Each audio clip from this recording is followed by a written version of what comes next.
Сайн байцгаана уу? Та бүхэндээ энэ өдрийн мэндийг хүргэе. Шинэхэн бичлэгээрээ та нартайгаа дахин уулзч байгаадаа маш таатай байна. За бичлэгээ эхлэхээс өмнө бүгдээрээ subscribe болон лайк дараарай. Notification хүлээж авахын тулд хонхоо идэвхжүүлээрэй. За хэрэгтэй байгаа нэгэндээ share хийж түгээгээрэй гэж хүсье. За бүгдээрээ дараах товчнууд дээрээ дарцгаасан бол дэвтэр балаа бэлдээд хичээлдээ орцгоё. Өнөөдрийнхөө хичээлээр бүгдээрээ өгөөсгөх өгүүлбэрийн талаар үзцгээе. За тэгэхээр Франц хэлэнд өгөөсгөх өгүүлбэрийг үүсгдэг хэд хэдэн хэлбэрүүд байдаг байх нь.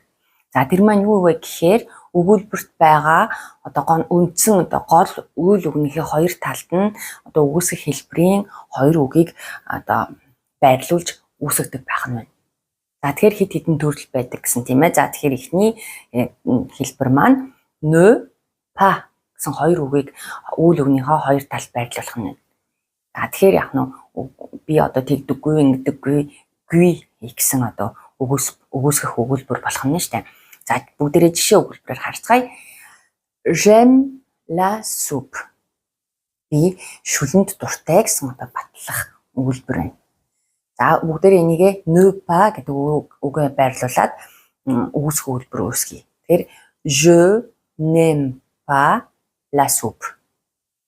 Тэгэхээр ne pas гэдэг маань aimer гэдэг үйл үгнийхээ хоёр талд нь байрлаж өгөөсгөх өгүүлбэр үүсгдэг байх нь шүү дээ. За тэгэхээр ne гэдгийг маань нөгөө ön устдаад n апостроф болж байгаа нь aimer гэдэг үйл үг маань ихшгээр хэлж байгаа учраас n апостроф болсон байгаа. За бүгдээрээ энэхүү дүрмийг бол баг мэддэг болсон байгаах тийм ээ. Бараг л хичээл болгон дээр бүгдээрээ давтаад яригдж байгаа учраас. За тэгэхээр je n'aime pas la soupe. Би шүлэнд дургүй гэсэн өгүүлбэр үүсгэж байгаа юм. Je travaille ici. Би энд ажилладаг. Тийм ээ. Тэгэхээр je ne travaille pas ici. Би энд ажилдаггүй гэсэн өгүүлбэр байна. Nous aimons le chocolat. Nous aimons le chocolat. Бид шоколаданд дуртай. За үүсгэх хэлбэр маань nous n'aimons pas le chocolat. Nous n'aimons pas le chocolat. Бид шоколаданд дургүй гэсэн өгүүлбэр болж байна тийм ээ. За ярианы хэллэгт нөө гэдгийг хасаад шууд нөгөө өгүүлбэрээ хэлцдэг байгаа шүү бас. За жишээлх юм бол je n'aime pas la soupe гэхийн оронд j'aime pas la soupe. Je ne travaille pas ici гэхийн оронд je travaille pas ici. Гэх мэтчлэн нөөгөө хасаад ярианы хэллэгт ингээд хэлдэг байх нь. За дараагийн нэг хэлбэр маань ne jamais гэсэн хоёр үг байна. За энэ маань хизээж гэсэн утгыг илэрхийлдэг байгаа. Жишээ нь elle regarde la télévision. Elle regarde la télévision. Тэр зурагт үзэж байна. За эсвэл зурагт үздэг тийм ээ. Elle ne regarde jamais la télévision. Elle ne regarde jamais la télévision. Тэр хизээж зурагт үздэггүй гэсэн өгөөсгөх өгүүлбэр болчихж байгаа юм. Paul mange parfois du poisson. Paul mange parfois du poisson. Paul mange parfois du poisson. Тэр Paul заримдаа загас иддэг. Paul ne mange jamais de poisson. Paul ne mange jamais de poisson. Paul хизээж загас иддэггүй гэсэн өгүүлбэр болох нь. Батлах өгүүлбэр дээр нөгөө du poisson тийм ээ загаснаас гэсэн утга илэрхийлж байгаа бол нөгөө du гэдэг өгтөр маань дөгийн араас лөө гэсэн артикл дефини буюу тодорхой ялгац гишүүн орох юм бол du болж хувирдаг тийм ээ. За тэрний оронд өгөөсгөх хэлбэр өгөөсгөх өгүүлбэр дээр нөгөө du тийм ээ de le гэдэг артикл өгтөр маань du болоод хувирсан бол өгөөсгөх өгүүлбэр дээр de гэд бичигддэг байх нь шүү. Le гэдэг нөгөө тодорхой ялгац гишүүн буюу нөгөө артикл дефини маань бичигддэггүй байх нь. Тэгэхээр de гэдэг өгтөр маань бичигдээд de poisson болдог байх нь. Je sors le soir. Би орой гардаг. Je ne sors jamais le soir. Тэгэхээр би орой хизээж гардаггүй гэсэн утга илэрхийлж байна тийм ээ. За дараагийн нэг тохиолдол нь ne plus. Ямар нэгэн юмыг хийдэг байжгаад хийхэ болчихсон үед хэрэгэлдэг үгс хэлбэр байх нь байна. За жишээ нь je travaille dans cette entreprise. Би энэ үйлдвэрт эсвэл байгууллагт ажилладаг. Je travaille dans cette entreprise. Je ne travaille plus dans cette entreprise. Тэгэхээр би энэ байгууллагт ажиллахаа болцсон гэсэн утгыг илэрхийлж байна. Тэгэхээр ne plus гэдгийг маань s-н дуудагдахгүйгээр plus гэж дуудагдах нь шүү. Тэгэхээр je ne travaille plus dans cette entreprise. Il fume. Il fume. Тэр тамиг татдаг.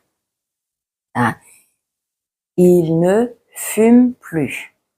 Il ne fume plus. Тэгэхээр тэр тамхиа татхаа болцсон гэсэн. Тэгэхээр өмнө татдаг байсан бол одоо татхаа болцсон байх нь. Тэгэхээр ne plus гэдгийг өмнө хийдэг байсан юм а хийхэ болчихсон үед хэрэгэлдэг байх нь. За дараагийн нэг хэлбэр маань ne rien. Ne rien. За юу ч гэсэн утга илэрхийлдэг. За жишээлх юм бол je fais quelque chose ce week-end. Je fais quelque chose ce week-end. За би энэ амралтын өдрөөр ямар нэгэн юм хийн гэсэн батлах өгүүлбэр. Je ne fais rien ce week-end. Je ne fais rien ce week-end. Тэгэхээр энэ амралтын өдрөөр би юу ч хийхгүй гэсэн утгатай. Je vois quelque chose. Je vois quelque chose. За би ямар нэг юмыг харж байна. Je ne vois rien. Je ne vois rien. Юу ч харахгүй байна. Je ne vois rien. Mon père oublie tout. Mon père oublie tout. Аав хамаг юм бүх юм мартдаг. Тийм ээ. Mon père n'oublie rien. Mon père n'oublie rien. Аав юу ч мартдаггүй гэсэн үг байна. За дараагийн нэг тохиолдол маань ne personne. За хинт гэсэн утгыг илэрхийлэх нь. За ne rien гэдэг маань ямар нэгэн юмн дээр ярьжсэн бол ne personne гэхээр хин нэгэн дээр ярих нь. За жишээ нь il connaît beaucoup de gens dans cette entreprise. Il connaît beaucoup de gens dans cette entreprise.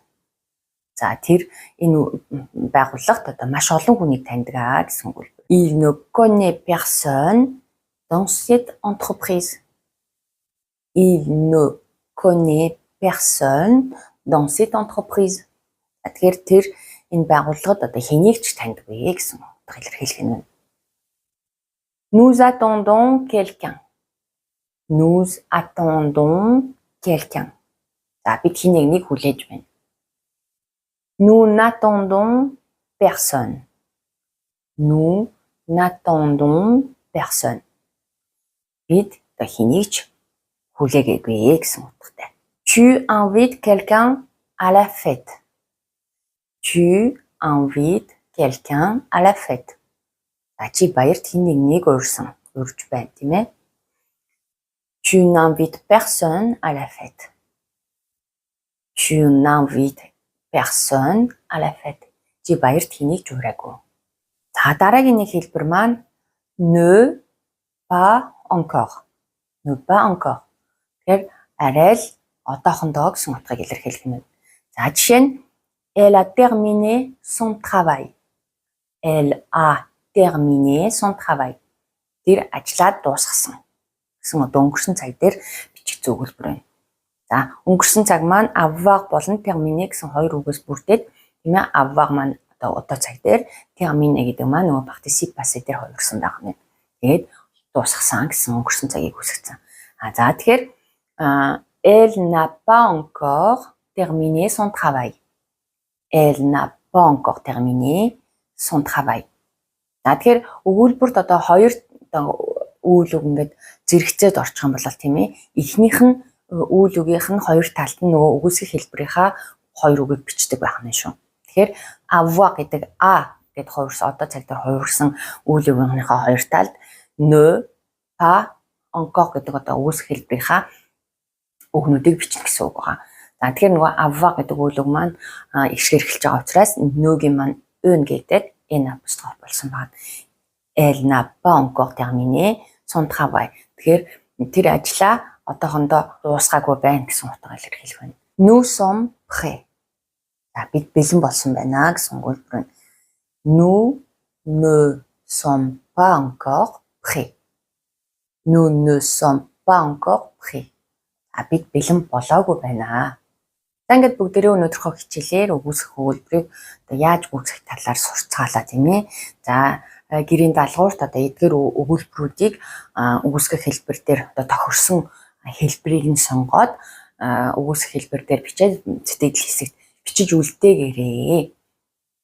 За ингээд өнөөдрийн маань бичлэг өгөр өндөрлөж байна. Бичлэг маань таалагдсан байхаа гэж найдаж байна. За ингээд бүгдээрээ мартахаас өмнө дарах ёстой товчнууд дээрээ дараарэ гэж хүсье. За ингээд дараагийн бичлэгээр уулзлаа. Түр баяртай.